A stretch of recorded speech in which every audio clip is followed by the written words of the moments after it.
Welcome back to Breathe and Bake. Today we're going to talk about what happens to all of us at some point, which is overeating. We might overeat because we're at a party and we are wrapped up in the enjoyment of it.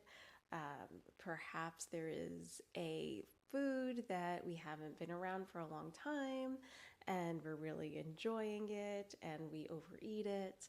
Or it's a very stressful day and we had decided in that moment that we were going to cope by overeating. Whatever the reason, the important thing is how we respond to that.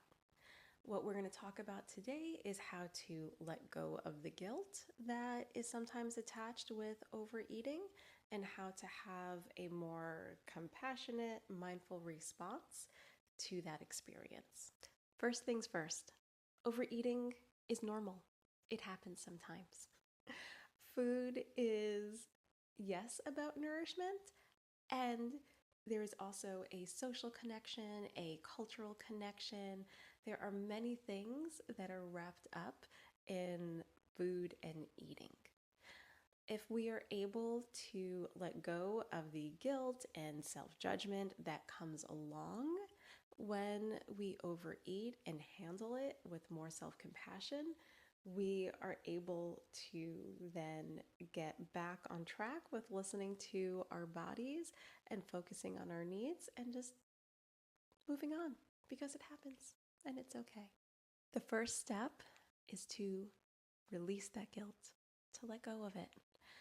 Because what happens if we hold on to that guilt? Okay, let's go there for a moment. What tends to happen if we hold on to that guilt is we go into this cycle of shame and sometimes either going towards restrictive eating, saying, oh, because I overate, I'm only going to allow myself to eat this many calories today, or I'm only going to have salads for the week.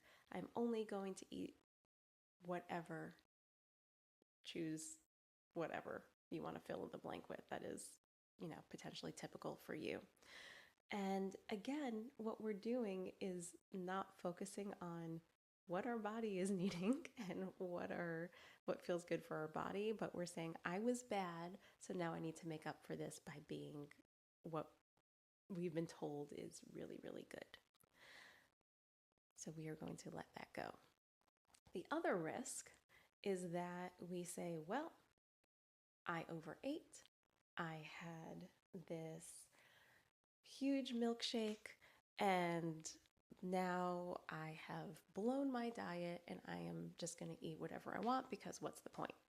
And then we get deeper and deeper into this shame cycle. Both ways, we're going deeper and deeper into the shame cycle, whether we go into this restricting part or this overeating part, the reason behind it is the same. Take a pause and a deep breath and know that one meal, one snack does not define you, does not define your commitment to your health or your commitment to your goals for yourself.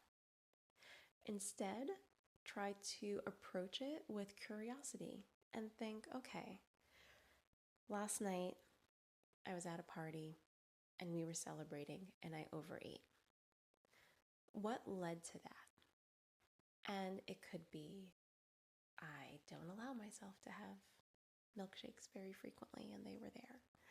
Or it could be I was talking with a bunch of people at the party and I did not even notice what I was eating. I was not even enjoying it because before I knew it, it was gone.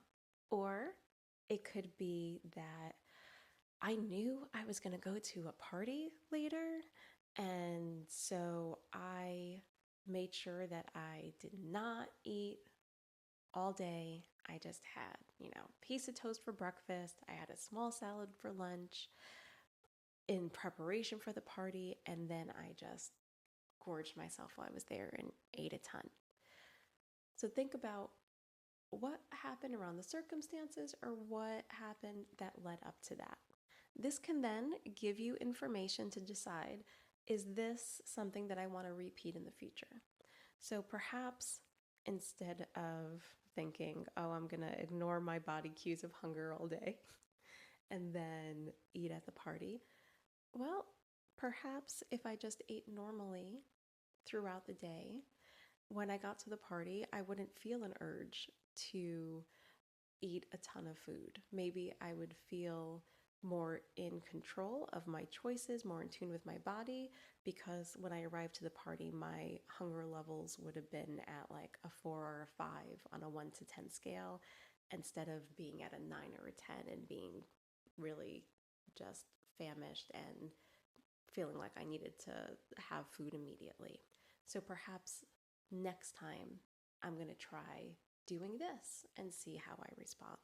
So, without judgment, think about what are the circumstances that perhaps contributed to the overeating, and what do you want to try out next time to see if you could stay more attuned with your body instead, and your hunger and fullness cues.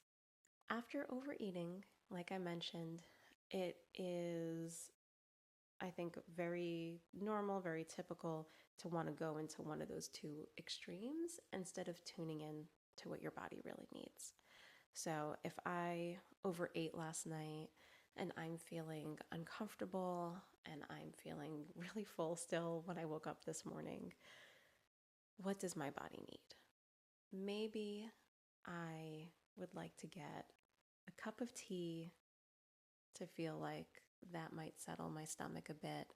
And then perhaps I want to go on a walk, because if I feel full, I probably don't want to go on a run. I probably don't want to do a bunch of exercises, but maybe moving my body would help, like with digestion, would help me feel like I'm moving it and would get rid of some of that overly full feeling that is still kind of there, or maybe it's the after effects of eating types of foods that I typically don't eat. But maybe a nice hot cup of tea and a walk is what my body needs. So instead of going to these extremes, tuning into your body and saying, okay, this happened, this is normal, I've thought about it, I figured out what I'm going to try next time, and what do I need right now? And responding in that way. And remember that your next snack, your next meal, is an opportunity to reset, not restrict, not overeat, but it's another opportunity to reset and focus in on what would feel good for my body right now, what would feel nourishing to my body right now. And most importantly, be kind to yourself. If you had a friend or a sibling or a child that went through the same situation and they overate and they perhaps are feeling badly about themselves, what would you say to them? Most of us would be really supportive and would say, it was one meal. It's fine. It's okay. You can get back on track with what your body's telling you. It doesn't define you. It doesn't make you a bad person. It's just food. It's okay. Whatever you would say to that friend, say that to yourself as well. So next time that you overeat, remember, no guilt, no extremes. You're going to approach it with curiosity, with self-compassion, and with balance instead. I would love to hear from you in the comments. What is a way that you come back to listening to yourself and to your bodily cues after you have overeaten?